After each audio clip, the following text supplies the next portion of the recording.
headsmen, these terrorists, we will drive them away.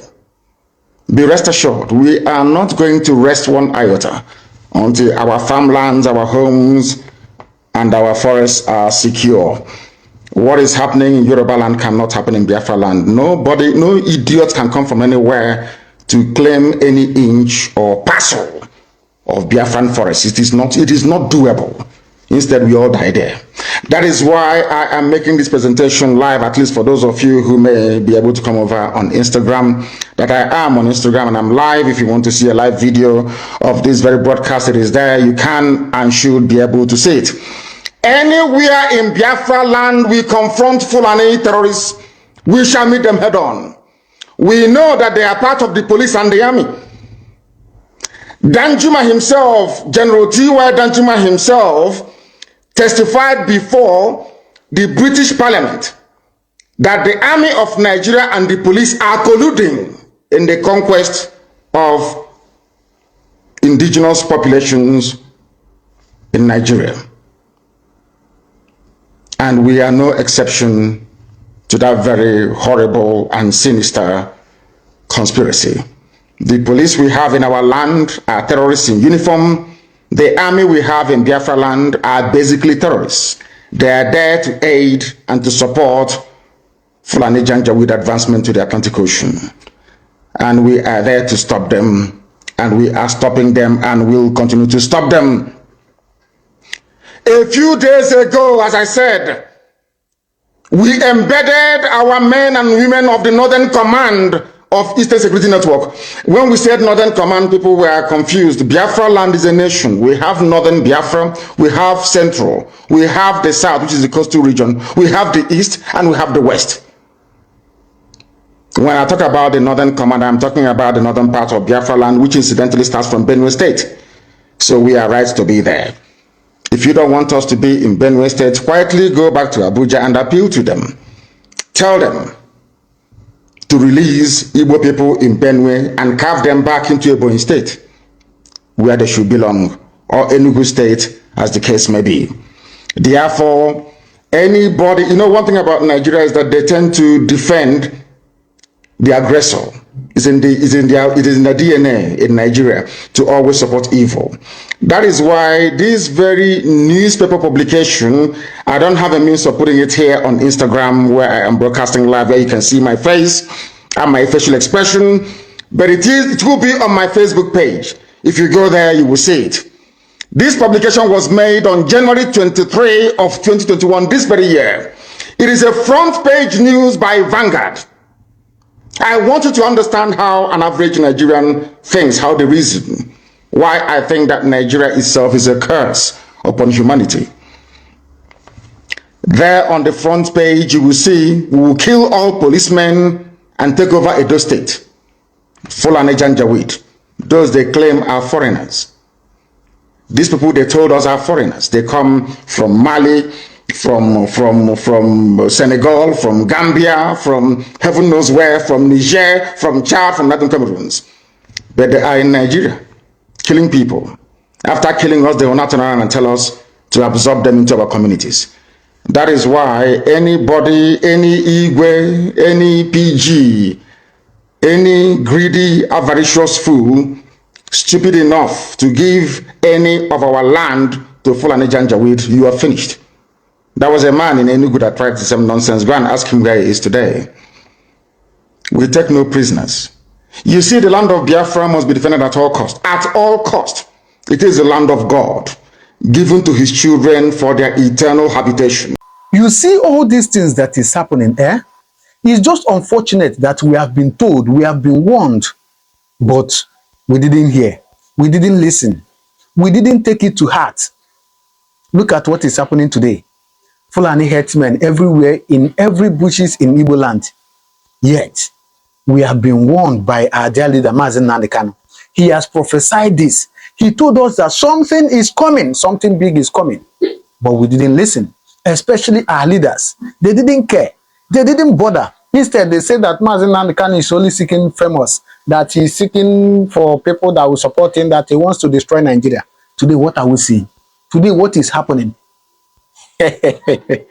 Please, I don't want to talk too much. Just spend a little of your time and watch this video. And then at the end, you will drop your comment on the comment section what you think. A voice has been crying in the wilderness. Do this, do this. Fulani wants to take over. We insisted. Today, we see it and we are crying. Please watch this and drop your comment. Until our farmlands, our homes, and our forests are secure. What is happening in Yoruba land cannot happen in Biafra land. Nobody, no idiot can come from anywhere to claim any inch or parcel of Biafran forest. It is not doable. Instead, we all die there. That is why I am making this presentation live, at least for those of you who may be able to come over on Instagram, that I am on Instagram and I'm live. If you want to see a live video of this very broadcast, it is there. You can and should be able to see it.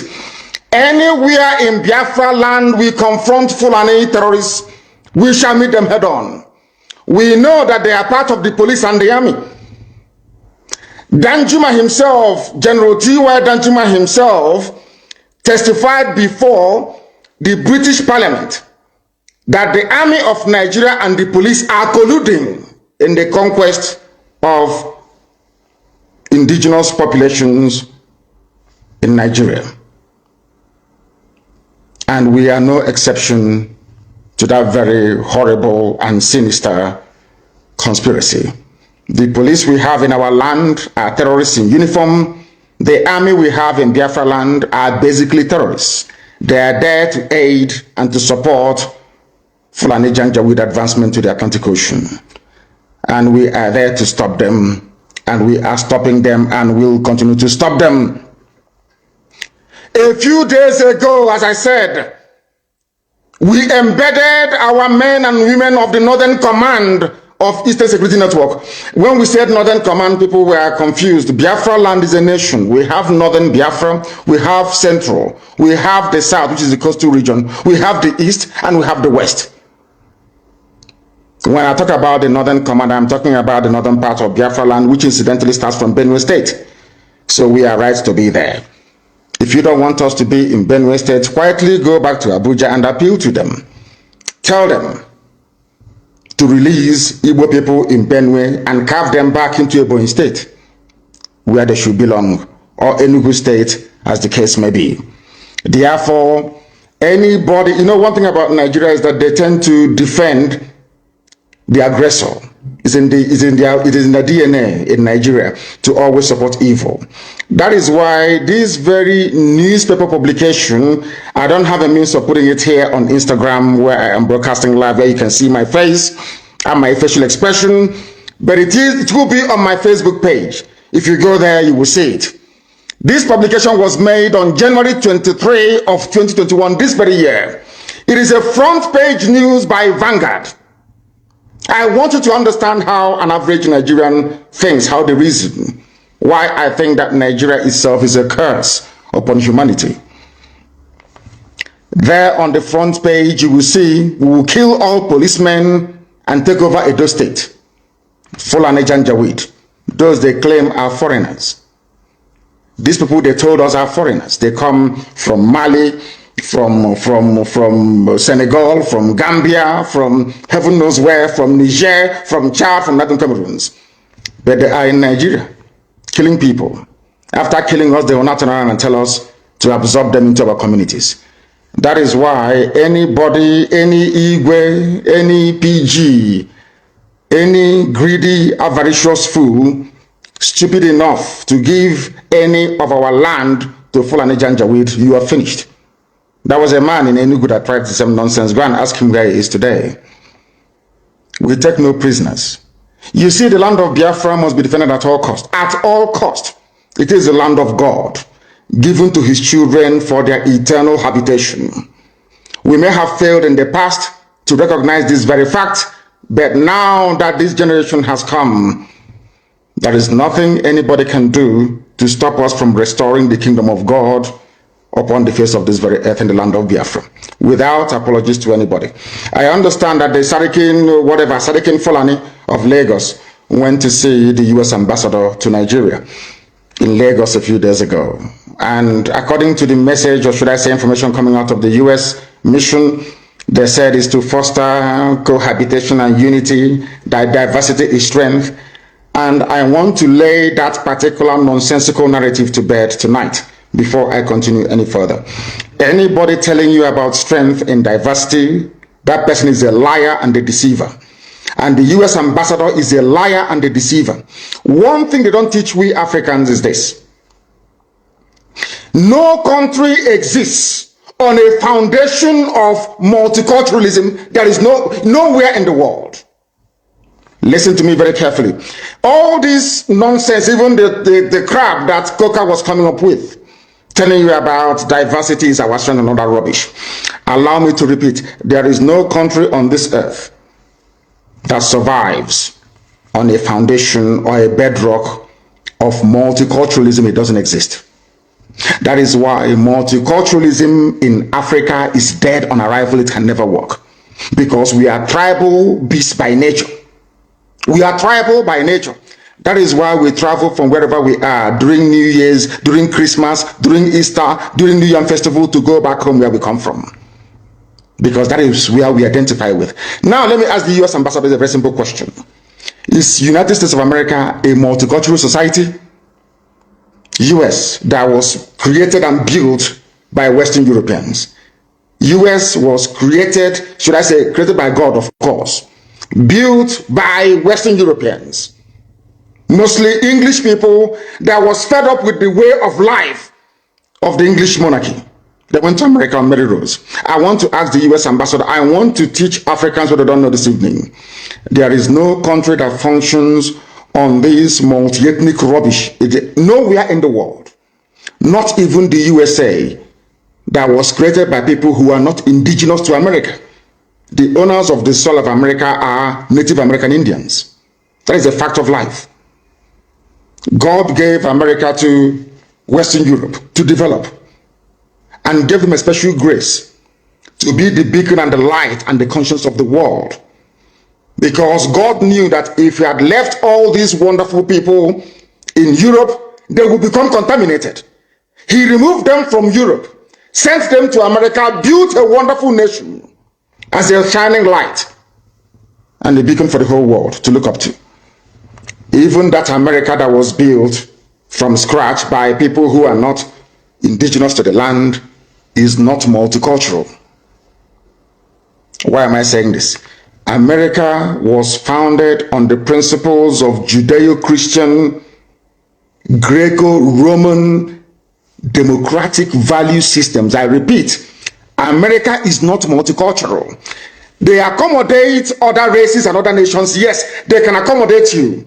But where you're coming into, the bedrock, the foundation of America is based on Judeo-Christian principles, Greco-Roman political ideology, which is republicanism. America is not multicultural. America is Western Europe. The value systems of Western Europe, Judeo-Christian, Greco-Roman, Republican governance. Had America been a multicultural society, they would have space for Sharia. I'm now addressing the US ambassador to try to tell them to stop deceiving people. We are educated, we went to school for a reason. We are enlightened and we have our brain intact. There is no country on this earth that runs on this wishy-washy multiculturalism. It doesn't happen. What you have are established order and value systems upon which various cultures can now coexist. If you go to America, you coexist under the provisions of the United States Constitution. And the US Constitution is a Christian constitution, not Islam. America is not multicultural, but under that bedrock of liberty and egalitarianism, you allow other cultures to come in. But first of all, they must swear allegiance to or take an oath to uphold the Constitution of the USA. That is something that the US ambassador never told the Janjaweed that went to visit her. The same way that Nigeria cannot function as a viable entity. Wole Soyinka knows what I'm talking about. I'm even sure somebody who claims he's learned as Bishop Coker is, understands what I'm talking about. No country on this earth. The value system of the state of Israel is based on Judaic principles. The value system of Russia is entirely theirs, it's based on theirs. It's the Russian way of doing things from times of the Tsar. If you go to Saudi Arabia, it is essentially a Sharia Islamic state. You can live there, no problem. You can build your churches if you want. I think they've not started to allow churches to be built. But it is never a multicultural society. Japan is not a multicultural society. China is not. They can accommodate you, but that doesn't mean they have this is the type of nonsense they feed Africans.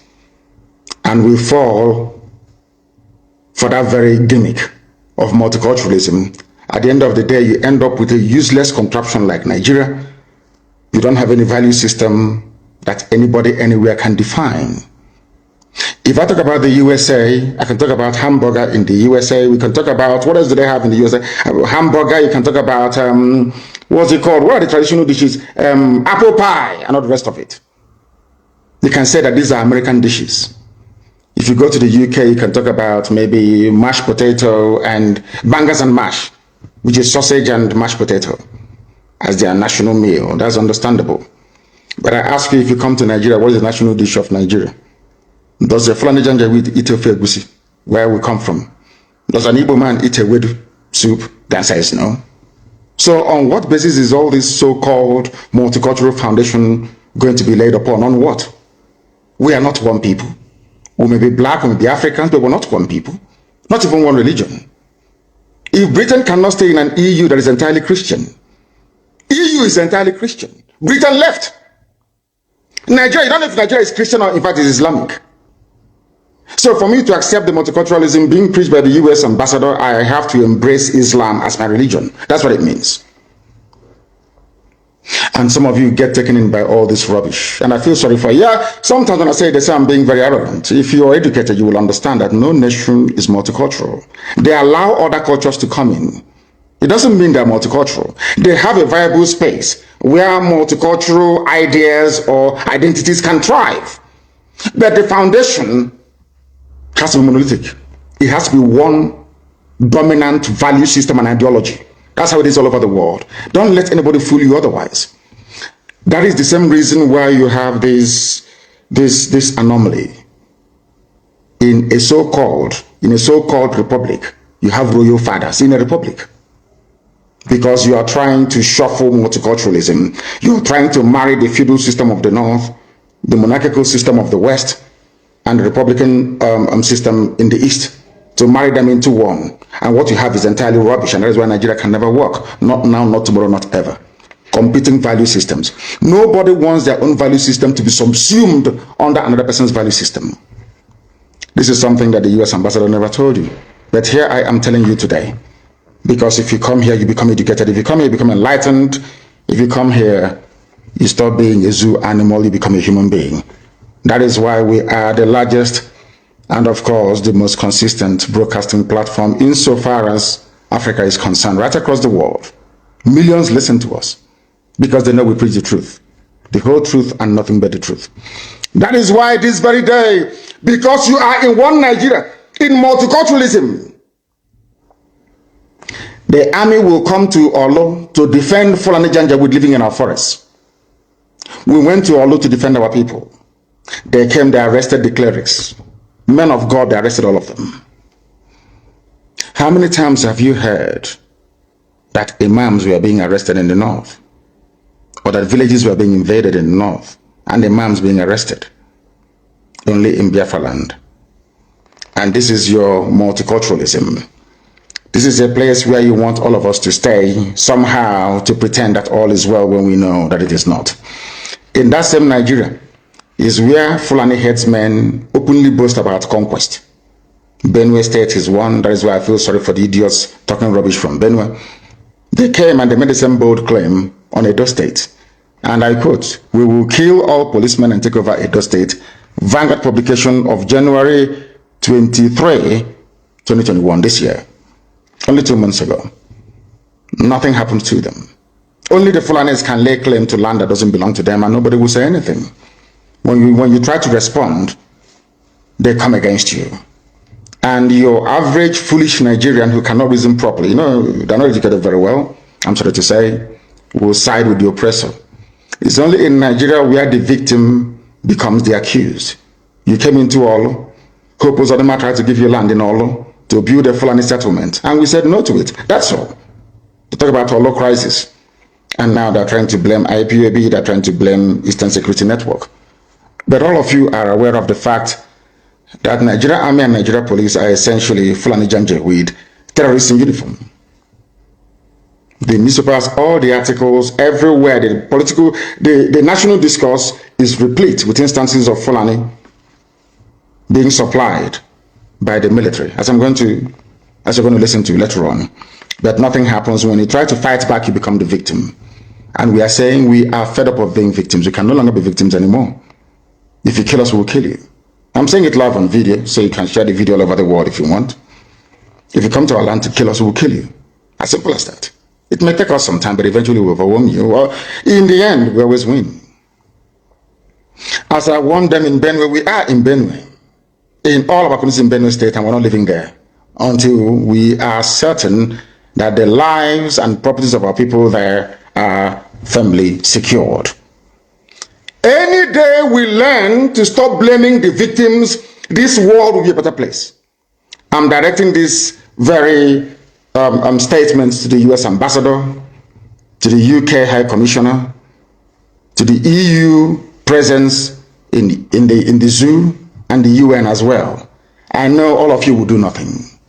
We are not Muslims, so you're not going to help us. That's obvious. We know that for sure.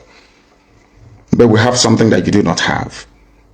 We have the grace, the might, and protection of God Almighty in heaven. And we know that God exists. And as long as He liveth, as my name is Nnamdi, my Redeemer liveth, as long as God lives in heaven, all of you can never triumph against us. Ojukwu said it before, and you said he failed. We know why he failed, because God said the time wasn't right. I want to show them, my children, what is called Biafra, that very kingdom. They have to fight their way into it. If that is the option you leave for us, then by all means, we'll oblige you. But Biafra must come, or we all die. It's as simple as that. There is no alternative. People must understand the rage that is boiling within us. You must understand how angry we are. We may look normal to you, but we are very, very angry, believe you me. And by the time we are done with Nigeria, the name won't exist. That I can assure you. You people are now beginning to see the type of madness that we are capable of unleashing. And more is coming. And I do not hide it, because you hate us anyway. This conspiracy against Biafra, for no reason, we've done nothing wrong to anyone. But you despise us and you hate us. You want us to die because God gave us oil and gas. You want to take over our land. It's not going to happen. And we're not apologizing nor begging anybody to please read this letter. They are raping our women. They raped our women. Did you do anything about it? They went to the UK High Commissioner. They were telling them, oh, we can't do anything about it. Rape victims. But you're doing something about defending Fulani. You are defending Fulani. But rape victims in front of you cannot defend them. And you're neutral. And you want Nigeria to continue. So you want me to stay in a Nigeria where my women will be raped every day. Nobody will do anything about it. And I'll be clapping for you. One Nigeria, I'll be clapping for you. Check man, people everywhere. People are insane. You want me to stay in a country where the Fulani police and soldiers can come and take our women, rape them anyhow they like. Even before they release them, the charger. Do you know how much we have spent? We have spent nearly 9 million naira to secure the release of people who were abducted and raped. Victims of state crime. Britain didn't say anything. UN never uttered a word. EU nothing. US nothing. And you want me to be in that country? I think some people are mad. Very, very insane indeed. If you do not believe in what we are doing, then you better get out. We're not going to stop. God knows we can never stop until Biafra is restored. We are peace-loving people. We abhor death and killing of another soul. It's in our nature, that's how we are. But because of that, they have been coming and killing us all these years. We've kept quiet. They've been killing and killing and killing quiet. We have a case at the ICC. We have a case at Africa Union. We have a case of, what else again? Pending before the UN in New York. We've been to Geneva to tender our case. Before UN, till today, nothing. In fact, the more we complain to them, the more they come to abduct and rape our children, the more they come to kill us, the more they want to take over our land and our forests. And who told them that's going to be possible in our time? In a time, in a movement that I lead, you think you can come into our land and take it over? Oh dear. That means you don't know who we are. 30 pastors arrested for doing nothing. Have you heard about any imams being arrested in the north? No. Do you want me to stay in one Nigeria with you after this level of injustice? Is that what you think? No, it is not going to happen. Not now, not tomorrow. There are two things plaguing them in the zoo: lies and deceit. If not for the coming of IPOB, of Radio Biafra, all of you would have lived and died in the ignorance that Ojukwu caused a war. That's what they were writing. Britain helped them to write it. Ojukwu was a rebel, a secessionist, because we had no media.